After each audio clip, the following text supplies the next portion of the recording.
Paul? Paul, I need you to stop flinching, bud.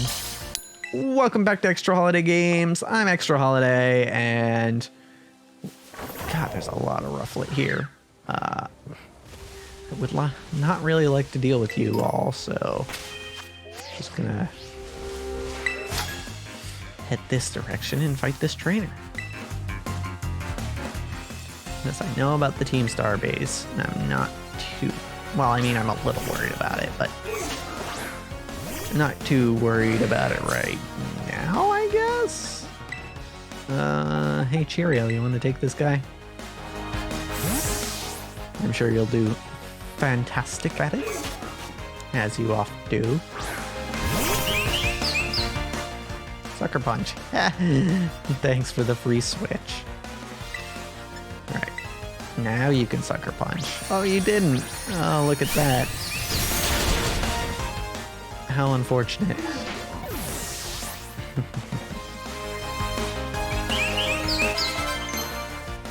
Alright, Hurricane. Probably not. What's the accuracy on it? 70? No, thank you. Talonflame. We'll keep this one for now. I think we win this bird fight. Oh, you know what we could do? Let's see if this works. I think it does. If I understand how Revelation Dance works correctly. And this does mean that we don't resist its fire moves anymore, but... Air Lace? Ah, nice try, buddy. Revelation Dance. Oh, it does work like that. Beautiful. Oh, that is really good, actually. I do like that. And it's stronger than Terra Blast, which is nice. Ah, fantastic. Just gonna have to keep that move in our back pocket for a while, huh? Now that we know it works. Alright. On Puff. Okie dokie. Pokemon Center over there. I do want to go there because I want to get my Terrastalize back. Terrastalization, I suppose. That's what the term actually is. And it's crazy. I'm technically playing three different open world games right now. And my instinct when I saw that tree was like, oh, I can climb that. And no, you can't really. Not in this game. But I've been playing so much Tears of the Kingdom. I think I did 4 streams so far. But probably like 15, 20 hours into it at this point. Yeah, the instinct to try to climb things was strong there.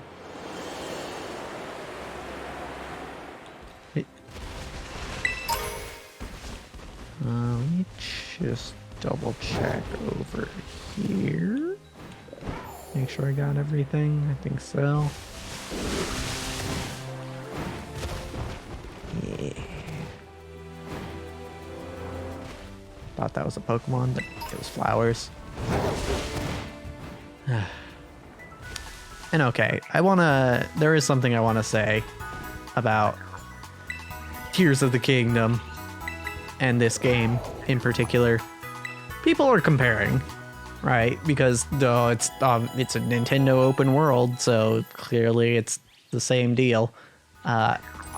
People are comparing Tears of the Kingdom not only to Breath of the Wild, which it is very similar to, actually, but they're also comparing it to Scarlet and Violet, particularly in the visual fidelity department. And I gotta say, that's not a fair comparison. Like, not only is Tears of the Kingdom presumably built off the same engine as Breath of the Wild, it was also in development for like 6 years. Whereas Game Freak worked on this for like a year. Remember, Legends Arceus came out the year before, and they were working on that before. So yeah, not a fair comparison. And also, I would like to point out that Tears of the Kingdom has frame issues too.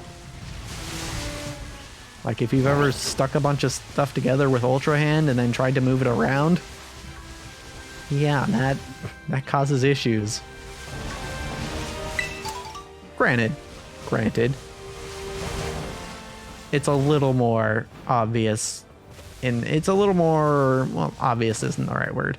It's a little more prevalent, I guess, in this game, because it does tend to happen when you're not, the frame rate dips tend to happen when you're not really doing anything special. Whereas in Tears of the Kingdom, you kind of have to try to bring the frame rate down to do it. But it is still possible, right?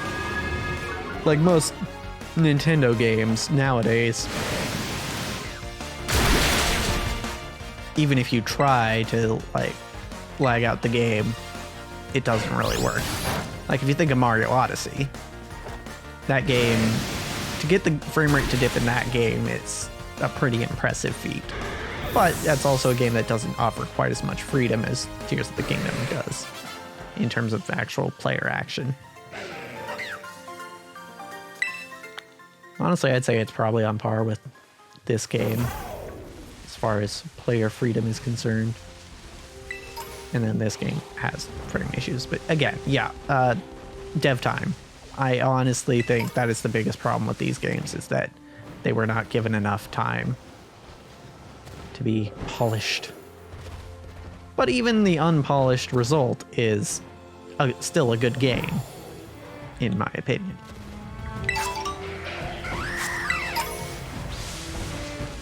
Do I wish they maybe took another 6 months to a year on this? Yes.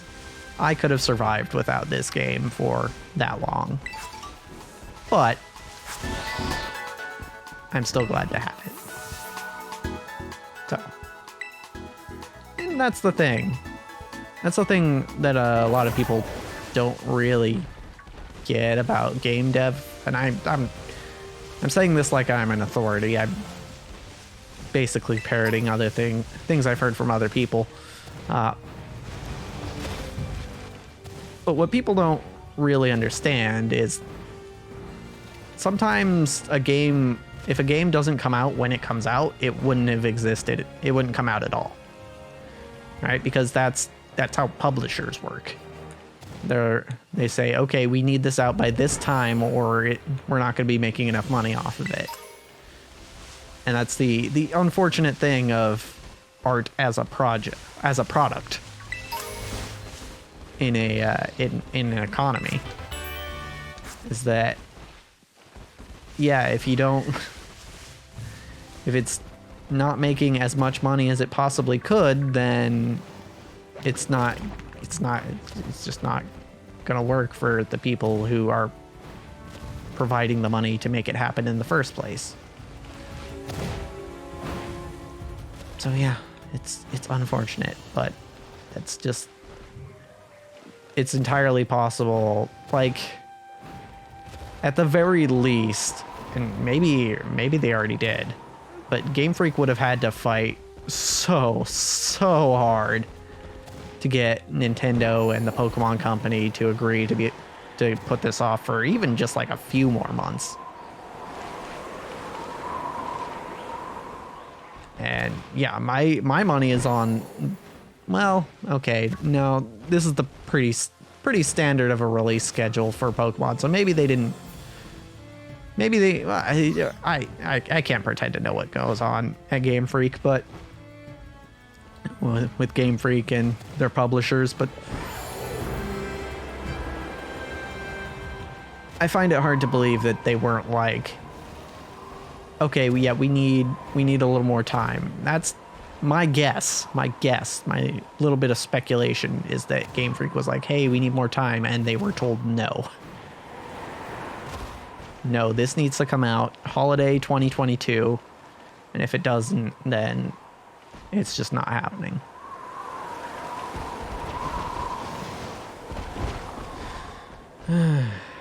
Yeah.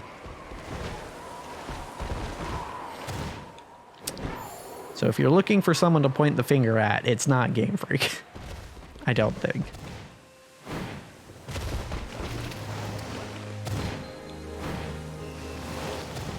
And honestly, it's possible that it's not even the publisher here, because that's just how the world works. That's how, because they have people they have to answer to too, right?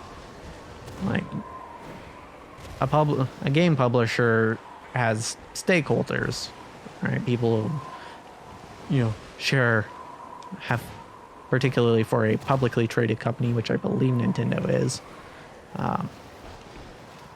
They have people, who bought millions of dollars worth of stock in them and are expecting the company to make as much profit as possible.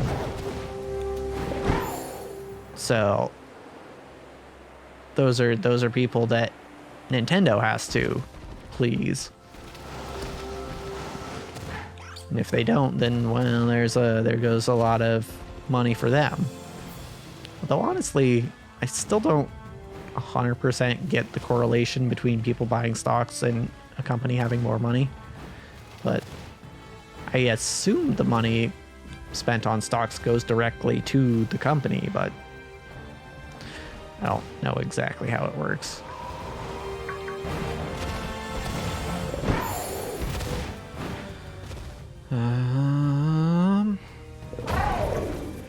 Where the hell am I going? Have I got this area all cleaned out? No, there's an item right there. So the answer is no.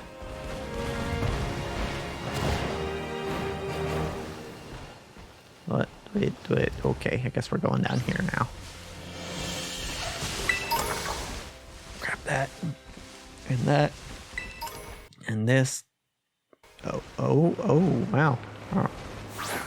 All right, that's the first time I thought it was going to crash. Okay, so Chansey, you're a lot of experience. However, Paul is unfortunately not the best option for someone to take you down, because we need a physical attacker, and our next lowest level is Pseudochu, who is a physical attacker. So this will work out.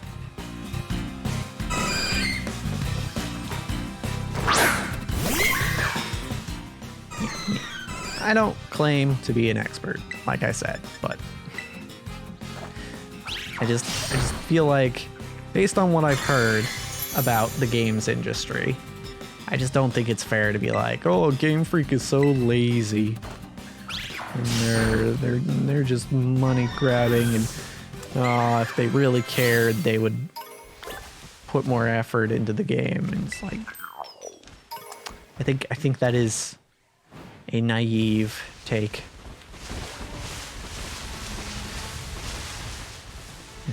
And that's why it kind of bothers me when I hear it.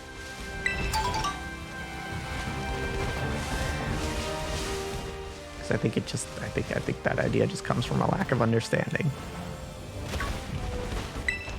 Ignorance, as it were.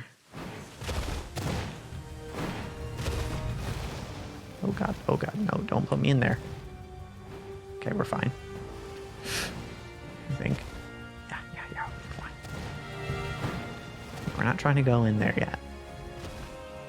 Oh, it's a Venomoth. Neat. Is Venonat exclusive to this game? No, I'm pretty sure I have it in Violet. I don't think I traded it over.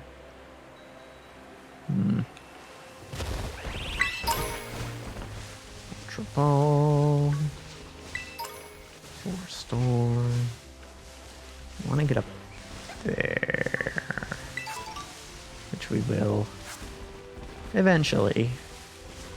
Perhaps even we'll get up there next time.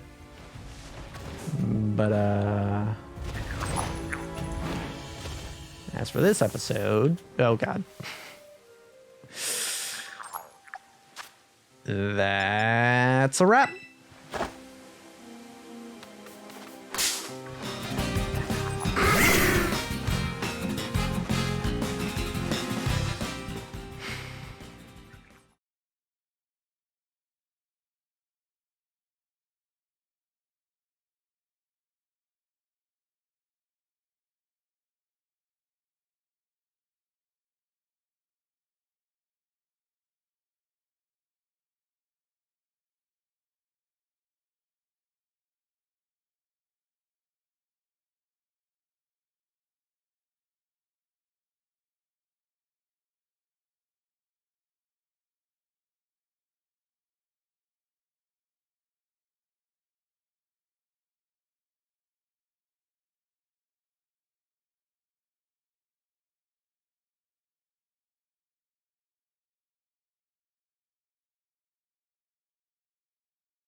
Murkrow, please.